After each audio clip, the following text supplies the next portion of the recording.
ንጉሆ ተሲኹም እትበልዕዎ ምግቢ ኣብ ናይ ሙሉእ መዓልቲ ሙድኩም ወይ ድማ ስምዒትኩም ጽልዋ ከም ዘለዎ ትፈልጡ ዶ ትኾኑ? ሓደ ምግብታት ብጉሓቱ ክንበልዖም ከለና ንመላእ ሰብነትና ብሓይሊ ብምምላእ ናይ ሰብነትና ስርዓት ምሕቃቅ ምግቢ ከቃላጥፉ ዝገብሩ እኳ እንትኾኑ ገለገሊኦም ኣብ ጥራሕ ከብድና ምስ እንበልዖም ግን ሰብነትና ክምረዝን ክዳኸምን ናይ ምግባር ዓቕሚ ኣለዎም እዩ። እዞም ምግብታት ንበዓል መን ይኾኑ? ምናልባት ንስኹም ንቁርሲ ትምገብዎ ምስ ትህልው ሰብነትኩም ኣብ ኣተሓሳሳቢ ደረጃ ከም ዝህሉኸ ትግምቱ ዶ ትኾኑ? ናይ ንጉሆ ምግብኹም ብሂወት ብጥዕና ንኽትነብሩን ንኸይትነብሩን ናይ ምውሳን ዓቕሚ ከም ዘለዎም ከ ትፈልጡ ክንደየነትኩም ትኾኑ? ስለዚ ካብዚ ንታሕቲ ኣብ ጥራሕ ከብድና ብፍጹም ክንበልዖምን ክንሰትዮምን ዘይብልና 8 ዓይነታት ምግብታትን መስተታትን ንርኢ ዝኸውን። ክሳብ መወዳእታ እዚ ቪድዮ ምሳይ ምስ ትጸንሑ ድማ ንጉሆ እንታይ ዓይነት ምግቢ ክትበልዑ ከም ዘለኩም ኣብ መወዳእታ ዝነግረኩም ዝኸውን። ሰናይ ጻንሒት። ስለዚ ናብቲ ናይ መጀመርታ ምግቢ ክሓልፍ ከለኹ ሲትሪክ አሲድ ዘለዎም ምግብታት እዮም። ሲትረስ ፍራምረታት ዝበሃሉ ከም ኣራንሺ፣ ለሚን፣ ወይንን ዝበሉ እንትኾኑ ኣብ ውሽጦም ቫይታሚን ሲ ዘለዎም ምግብታት እዮም። ስለዚ እዞም ሲትረስ ፍራምረታት ኣብ ጥራሕ ከብድና ክንበልዖም ከለና ስርዓት ምሕቃቅ ምግብና ክጎድሉና ይኽእሉ እዮም። ኣብ ጥራሕ ከብድና እዞም ፍራምረታት ምስ እንበልዖም እቲ ናይ መጀመርታ ዝፍጠር ነገር እውን ከብድና ጥርሑ ክኾን ከሎ ኣብ ውሽጢ ከብድና ብዙሕ አሲድ ስለ ዘሎ ናብዚ አሲድ ድማ አሲድ ክንውስኸሉ ከለና ኣብ ውሽጢ ከብድና ልዑል መጠን አሲድ ክህሉ ምክንያት እዩ ዝኾን። እዚ ብዙሕ መጠን አሲድ ድማ ንናይ ጨጎራና ሽፋን ብምቅጻል ናብ ናይ ጨጎራ ሕማምን ምጉሳዕን ከቃልዐና ይኽእል እዩ ማለት እዩ።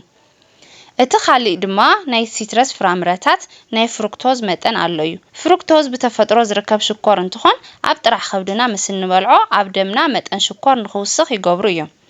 ካልእ ምግቢ ከይበላዕና እዚ ፍሩክቶዝ ምስ እንወስድ ካብ ጣፍያና ናይ ኢንሱሊን ግብረ መልሲ ይህሉ ማለት እዩ። እዚ ሃንደበታዊ ናይ ኢንሱሊን ግብረ መልሲ ድማ ኣብ ሰብነትና ሓያል ድኻም ንኽስምዐና ይገብር እዩ። ስለዚ እዞም ምግብታት ኣብ ጥራሕ ከብድና ምስ እንበልዖም ኣብ ክንዲ ሓይልን ጥዕናን ዝህቡና ክንደክምን ክንሓምምን እዮም ዝገብሩና ማለት እዩ። ብተወሳኺ ድማ ኣብዞም ሲትረስ ፍራምረታት ዘሎ ፋይበር ንሰብነትና ብጣዕሚ ጠቃሚ እኳ እንተኾነ ኣብ ጥራሕ ከብድና ምስ እንበልዖ ግን ፀገም ከም ጻልና ይኽእል እዩ። ብተወሳኺ እዚ ኣብዚ ውሽጢ ፍራምረ ዘሎ ሓቃቂ ፋይበር ከም ፔክቲን ዝበሉ ጨጎራና ጥርሓ ንኽትኮን ብምግባር ናይ ምንፋሕን ሕማም ክስምዓናን ይገብር ማለት እዩ። ካብ ምንፋሕን ሕማምን ብተወሳኺ ድማ እዚ ፋይበር ቀልጢፉ ስለ ዘይሓቅቕ ስርዓት ምሕቃቅ ምግብና ክዛባዕ ይኽእል እዩ ማለት እዩ። ስለዚ እዞም ናይ ሲትረስ ትሕዝቶ ዘለዎም ኣብ ጥራሕ ከብድና ብዘይ ምብላዕ ጥዕናና ክንሕሉ ይግባአና ማለት እዩ። እቲ ካልኣይ ድማ በናና እቲ ጥዑይ ንፈጣን ቁርሲ እውን ክንጥቀመሉ ንኽእል ዓይነት ምግቢ እኳ እንተኾነ ኣብ ጥራሕ ከብድና ምስ እንበልዖ ግን ካብ ጥቕሙ ጉድኣቱ ከም ዝበዝሕ ምፍላጥ ከድሊ እዩ። እዚ በናና ኣብ ውሽጡ ናይ ግሉኮዝን ፍሩክቶዝን ትሕዝቶ ዘለዎ እንትኾን እዚኦም ድማ ነዚ በናና ኣብ ጥራሕ ከብድና ምስ እንበልዖ ናይ ደምና መጠን ሽኮር ንኽውስኽ ይገብሩ እዮም። ሰብነትና ዝመጥኦ ዝጥቀመሉ ፕሮቲንን ስብሕን ምስ ዘይህልዎ እውን እዚ ሃንደበታዊ ናይ ሽኮር መጠን ምውሳኽ ናብ ዝኸፍአ ፀገም ከብፅሐና ይኽእል እዩ። እቲ ካልእ ናይ በናና ፀገም ድማ ኣብ ውሽጡ ብዘሎ ልዑል ናይ ማግኒዥየም መጠን ዝተለዓለ እዩ። ማግኒዥየም ንሰብነትና ዋላ ብጣዕሚ ጠቃሚ ዝኾነ ንጥረ ነገር ይኹን ኣብ ጥራሕ ከብድና ምስ እንበልዖ ግን ናይ ደም ዘይምምጥጣን ከስዕብ ይኽእል። ስለዚ ብዘይ ካልኦት ተወሰኽቲ ንማግኒዥየም ዝከላኸሉ ንጥረ ነገራት ከይወሰድካ ብዙሕ መጠን ማግኒዥየም ክንወስድ ከለና ኣብ ሰብነትና ብዙሕ መጠን ማግኒዥየም ይህሉ ማለት እዩ። እዚ ድማ ኣብ መንጎ ማግኒዥየምን ካልሽየምን ዘይምምጥጣን ይፈጥር ማለት እዩ። እዚ ዘይምምጥጣን ድማ ኣብ ናይ ልቢ ፀገም የምጽእ እዩ። ብፍላይ ቅድሚኡ ናይ ልቢ ፀገም ንዝነበሮም ሰባት ሓደጉኡ ዝኸፍአ እዩ ዝኸውን። ካልእ ድማ በናና ናይ ኣሲድነት ባህርያት እውን ኣለዎ እዩ። በናና ካብቲ ምቁር ባህርያቱ ብተወሳኺ ትሑት መጠን pH ወይ ድማ ናይ ኣሲድ ባህርያት እዩ ዘለዎ። ኣብ ጥራሕ ከብድና ምስ እንበልዖ ድማ ናይ ጨጎራ ሕማምን ናይ ኣሲድ ምንዛዕን ፀገም ከም ጻልና ይኽእል እዩ ማለት እዩ። ሳልሳይ ድማ ዘይበሰሉ ኣሕምልቲ እዩ። ዘይበሰሉ ኣሕምልቲ ኣብ ውሽጦም ዝተፈላለዩ ንጥረ ነገራትን ፋይበርን ስለ ዝሓዙ ንጥዕና ተመረፅቲ ዓይነት ምግብታት እዮም። ግን ከዓ እዞም ምግብታት ኣብ ጥራሕ ከብድና ምስ እንወስዶም ናይ ስርዓት ምሕቃቅ ምግቢ ፀገም ስለ ዘስዕቡ ካብ ጥቕሞም ጉድኣቶም ክበዝሓና ይኽእል ማለት እዩ። ፋይበር ንስርዓት ምሕቃቅ ምግቢ ጠቃሚ እኳ እንተኾነ ኣብ ጥራሕ ከብድና ምስ እንበልዖ ግን ኣብ ስርዓት ምሕቃቅ ምግቢ ፀገም ይፈጥር እዩ። ኣብ ጥራሕ ከብድና ንስርዓት ምሕቃቅ ምግቢ ቀስ ከብሉ ዝኽእሉ ምግብታት ምስ ዘይንበልዕ ድማ ፋይበር ንናይ ጨጎራና ሽፋን ከቃጽሎ ይኽእል እዩ። እዚ ድማ ናይ ከብዲ ምንፋሕ ምቅጻልን ዝተፈላለዩ ጋዛትን ንኽፍጠሩ ይገብር እዩ ማለት እዩ። ካልእ ድማ ኣብ ዘይበሰሉ ኣሕምልቲ ዝርከብ ሴሉሎዝ ዝበሃል ሽኮር ኣሎ። እዚ ሴሉሎዝ ዝበሃል ናይ ተኽልታት ፋይበር ሰብነትና ክሕቆቆም ይጽገም እዩ ምክንያቱ ንዕኦም ብደንቢ ዝሕቅቕ ኤንዛይም ስለ ዘይብልና ማለት እዩ እዚ ከምዚ ኢሉ እንከሎ ድማ ኣብ ጥራሕ ከብድና ክንበልዖም ከለና ሰብነትና ንምሕቃቅ እዚ ፋይበር ብጣዕሚ ስለ ዝጽገም ዘይተደለየ ሕማም ጨጎራን ንምቾት ምስኣንን ንቃላዕ ኢና መወዳቱ ድማ ሰብነትና ድኹም ዝኾነ ስርዓት ምሕቃቅ ምግቢ ንክህልዎ ናይ ከብዲ መንፋሕን ምግቢ ናይ ዘይምሕቃቅ ጸገምን ንኸጋጥምውን ይገብር እዩ ማለት እዩ ብተወሳኺ ዘይበሰሉ ኣሕምልቲ ኣብ ውሽጦም ጎይተሮጅን ዝበሃል ውሁድ ዝሓዙ እንትኾኑ ካብኣቶም ድማ ብሮኮሊን ስፒናችን ምጽዋዕ ይከኣል እዩ እዚ ጎይተሮጅን ዝተባሃለ ውሁድ ዋላ ሓንቲ ጸገም ዘይብሉ እኳ እንትኾነ ኣብ ጥራሕ ከብድና ምስ እንወስዶ ግን ኣብ ጎሮሮና ንዘሎ ኣዮዲን ብምውሳድ ጸገም ከምጽኣልና ይኽእል እዩ ብፍላይ ድማ ናይ ሕፈስ ሕማም ዘለዎም ሰባት ኣብ ጥራሕ ከብዶም ዘይበሰሉ ኣሕምልቲ ምስ ዝበልዑ ንዚ ዘለዎም ጸገም ከባእሰሎም ስለ ዝኽእል ዓቢ ጥንቃቐ እንተዝገብሩ እዩ ዝምከር ካልእ ድማ ኬክ ወይ ሽኮር ዝበዝሖም ምግብታት እዩ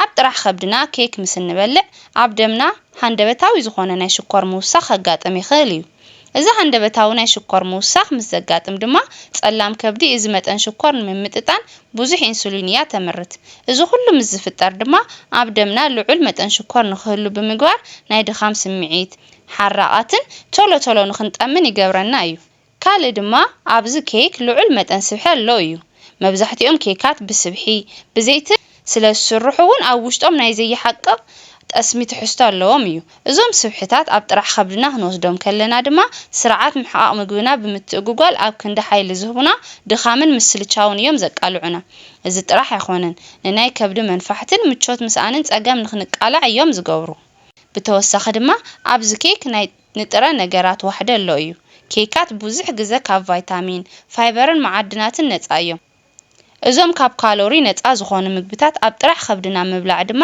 ሰብነትና ካብ ሓይሊ ምርካብ ነርሕቆ ኣለና ማለት እዩ ካልእ ድማ እዞም ምግብታት ኣብ ጥራሕ ከብድና ምብላዕ ቀልጢፍና ንኽንጠምን ልዕሊ ዓቐን ንኽንበልዕን እዮም ዝገብሩና ካልእ ኣብ ጥራሕ ከብድና ክንቀርቦ ዘይብልና ድማ ርግኦ እዩ ርግኦ ኣብ ውሽጡ ብዝሓዞም ንጥረ ነገራት ኣብ ቁርስን ጣዓሞትን ምጥቃም ተመራፂ ይገብሮ እዩ ኣብዚ ውሽጢ ርግኦ ድማ ላክቲክ ኣሲድ ኣሎ እዩ እዚ ላክቲክ ኣሲድ ንመዓንጣና ብጣዕሚ ጠቃሚ እኳ እንተኾነ ኣብ ጥራሕ ከብድና ምስ እንወስዶ ግን ኣብ ጨጎራና ኣሲድ ንኽበዝሕ ይገብር እዩ ርግኦ ኣብ ጥራሕ ከብድና ምስ እንበልዖ ኣብ ውሽጡ ዘሎ ንመዓንጣና ጠቃሚ ዝኾነ ላክቲክ ኣሲድ ኣብ መዓንጣና ቅድሚ ምብፅሑ ይጠፍእ እዩ ካልእ ድማ ርግኦ ናይ ኣሲድ ባህርያት ኣለዎ እዩ ርግኦ ኣብ ጥራሕ ከብድና ምስ እንበልዖ ኣብ ጨጎራና ብዙሕ ኣሲድ ክህሉ ብምግባር ናይ ምቅጻል ስምዒት ይፈጥረልና እዩ ብፍላይ ቅድሚኡ ናይ ጨጎራ ሕማም ይስምዐና ምስ ዝነብር እቲ ጸገም ዝኸፈአ እዩ ዝኸውን እዚ ድማ ንናይ ከብዲ መንፋሕትን ምቾት ምስኣንን እውን የቃልዕና ማለት እዩ ብተወሳኺ ርግኦ ሓደ ውፅኢት ናይ ጸባ ስለ ዝኾነ ኣብ ውሽጡ ከምኒ ካልሽየምን ፖታሽየምን ዝበሉ ጠቃምቲ ንጥረ ነገራት ዝሓዘ እዩ እዚኦም ኣብ ጥራሕ ከብድና ምስ እንበልዖም ድማ ንምሕቃቅ ከጸጉሙ ይኽእሉ እዮም ማለት እዩ ካልእ ድማ ኣብ ዝርግኦ ዘሎ ላክቶዝ ኣብ ሰብነትና ምቾት ክኸልኣና ስለ ዝኽእል ንዚ እውን ኣብ ጥራሕ ከብድና ብፍጹም እንተዘይንቐርቦ እዩ ዝምከር ማለት እዩ ሻድሻይ ድማ ኮሚደረ እዩ ኮሚደረ ኣብ ጥራሕ ከብድኻ ምብላዕ ኣብዚ ውሽጡ ዘሎ ታኒክ ኣሲድ ንጨጎራና ክጎድኦ ይኽእል እዩ ንዚ ታኒክ ኣሲድ ኣብ ጥራሕ ከብድና ምስ እንወስዶ ኣብ ጨጎራና ዘሎ መጠን ኣሲድ ብምውሳኽ ንናይ ጨጎራና ሽፋን ብቐሊሉ ክጎድኦ ይኽእል እዩ እዚ ናይ ምቅጻል ስምዒት ድማ ንናይ ልቢ ምቅጻል ምቾት ምስኣንን ቀፂሉ ድማ ናይ ጨጎራ ቁስለትን ዘቃልዐና እዩ ዝኸውን ካልእ ድማ ኣብ ውሽጢ ኮሚደረ ዝርከብ ፍሩክቶዝ ዝበሃል ሽኮር ኣሎ እዩ እዚ ኮሚደረ ዋላ እኳ ብዙሕ መጠን ሽኮር ኣይሃልዎ ኣብ ጥራሕ ከብድና ምስ እንበልዖ ግን እታ ንእሽተይ ናይ ሽኮር መጠን ኣብ ደምና ናይ ሽኮር ምውሳኽ ንኸጋጥም ይገብር እዩ ኣብ ሰብነትና ፕሮቲን ይኹን ፋይበር ኣብ ዘይብሉ ግዜ ኮሚደረ ምብላዕ ድማ ቀልጢፉ ንኽጠምየናን ንኽንደክምን እውን ይገብረና እዩ ብተወሳኺ ኮሚደረ ላይኮፒን ዝበሃል ንኣእምሮና ጠቃሚ ዝኾነ አንቲኦክሲዳንት ዝሓዘ እንትኸውን ንዚ ኣብ ጥራሕ ከብድና ምስ እንበልዖ ግን ሰብነትና ንዚ ጠቃሚ ዝኾነ አንቲኦክሲዳንት ዘይክመጦ ይኽእል እዩ ማለት እዩ ሻውዓይ ኣብ ጥራሕ ከብድና ክንቀርቦ ዘይብልና ድማ ቡን እዩ ቡን ብፍላይ እዚ ጸሊም ቡን ኣብ ናይ ጨጎራና ሽፋን ሃይድሮክሎሪክ ኣሲድ ንኽምረት ይገብር እዩ ንዚ ኣብ ጥራሕ ከብድና ምስ እንሰትዮ ናይ ልቢ ምቅጻል ናይ ጨጎራ ሕማምን ናይ ኣሲድ ምንዝዓን ከጋጥመና ይኽእል ማለት እዩ ድሕሪ ብዙሕ ግዜ ድማ ንናይ ጨጎራ ቁስለትን ምስ ስርዓተ ምሕቃቅ ምግቢ ዝተታሒዞም ዝመፁ ሕማማትን እውን ተቃላዕቲ ይገብረና እዩ ካልእ ድማ ካፌን ኮርቲሶል ዝበሃል ናይ ጭንቀት ሆርሞን ንኽፍልፍል ይገብር እዩ ኮርቲሶል ኣብ ሰብነትና ሓይሊ ብምፍጣር ንጭንቀት ምላሽ ዝህብ ዓይነት ሆርሞን እንትኾን ኣብ ጥራሕ ከብድና ምስ እንወስዶ ግን ስምዒታውያንን ሓራቓትን ክንከውን እዩ ዝገብር። ብተወሳኺ እዚ ናይ ኮርቲሶል ምፍጣር እቲ ናይ ሰብነትና ተፈጥራዊ ናይ ምርግጋእ ባህሪ ብምርባሽ ናብ ዘይተደለየ ድኻምን ጭንቀትን እዩ ዘእትወና። ካልእ ቡን በብሰዓቱ ናብ ሽንቲ ቤት ንኽንጎይ ስለ ዝገብረና ሰብነትና ክደርቕ እውን ይገብር እዩ። እዚ ዝበኣሰ ዝገብሮ ድማ ኣብ ጥራሕ ከብድና ምስ እንሰትዮ እዩ። ስለዚ ኣብ ጥራሕ ከብድና ቡን ምስ እንሰቲ ሰብነትና ንኽደርቕ ብምግባር ናብ ናይ ርእሲ ሕማምን ድኻምን እውን ክንቃላዕ ስለ ዝገብረና ቡን ኣብ ጥራሕ ከብድና ካብ ምስታይ ክንቁጠብ ይግባአና ማለት እዩ። ሻምናይ ድማ ዕሹጋት መስተታት እዮም። እዞም ዕሹጋት መስተታት ዋላ ሓንቲ ረብሓ እኳ ተዘይሃለዎም ኣብ ጥራሕ ከብድኻ ምውሳድ ግን ሓደገኦም ዝኸፈአ እዩ ዝገብሮ። ምክንያቱ ኣብ ውሽጦም ናይ ካርቦን ጋዝ ትሕዝቶ ኣለዎም እዩ። ብተወሳኺ ንዞም ዕሹጋት መስተታት ኣብ ጥራሕ ከብድኻ ምስታይ ኣብ ውሽጦም ዘሎ ናይ ካርቦን ዳይኦክሳይድ መጠን ምቾት ንኽንስእንን ከብድና እውን ንኽንፋሕን ይገብሩ እዮም። እዚ ልዕሊ ዓቐን ናይ ካርቦን ጋዝ ከብድና ንኽንፋሕ እዮም ዝገብሩ። እዚ ናይ ከብዲ ምንፋሕ ይኹን ምቾት ምስኣን ዝኸፈአ ዝኸውን ድማ ንዝጋዝ ዝመጥጥ ምግቢ ምስ ዘይንበልዕ ኣብ ጥራሕ ከብድና ምስ እንሰትዮም እንትኾን ንናይ ከብዲ ቁርፀት እውን ክንቃላዕ ይገብረና እዩ። መብዛሕትኦም ካርቦኔት መስተታት ብፍላይ ድማ ሶዳ ድሪንክስ ኣብ ውሽጦም ናይ ፎስፎሪክ ኣሲድን ሲትሪክ ኣሲድን ትሕዝቶ ስለ ዘለዎም ኣብ ጥራሕ ከብድና ምስ እንሰትዮ ድማ ኣብ ጨጎራና ናይ ኣሲድ መጠን ንኽውስኽ ይገብሩ እዮም። እዚ ናይ ኣሲድ በዝሒ ድማ ንናይ ጨጓራና ሽፋን ብምምላጥ ንናይ ልቢ ምቅፃል ንኣሲድ ምንዛዕን ንሕማም ጨጓራን ከቃልዑና ይኽእሉ እዮም። ንዞም ኩሎም ተልዕልዮም ዘለኹ ምግብታት መዓዝ እዩ ደኣ ክንበልዖም ዘለና ምስ ትብሉኒ ድማ ልዕል ኢለ ከልዕሎ ከም ዝፈተንኩ እዞም ምግብታት ብዙሕ ረብሓታት ዘለዎም ምግብታት ዋላ እኳ እንትኾኑ መዓዝ ክንጥቀመሎም ኣለና ዝብል ምስ ዘይንፈልጥ ግን ከበድቲ ሓደጋታት ናይ ምፍጣር ዓቕሚ ኣለዎም እዩ። ክንጥቀመሎም ዘለና ሰዓት እውን ኣብ ጥራሕ ከብድና ዘይኮነስ ድሕሪ ምግቢ ወይ ምስ ካልኦት ምግብታት ብምሕዋስ ኢና ክንምገቦም ዝግባእ ማለት እዩ።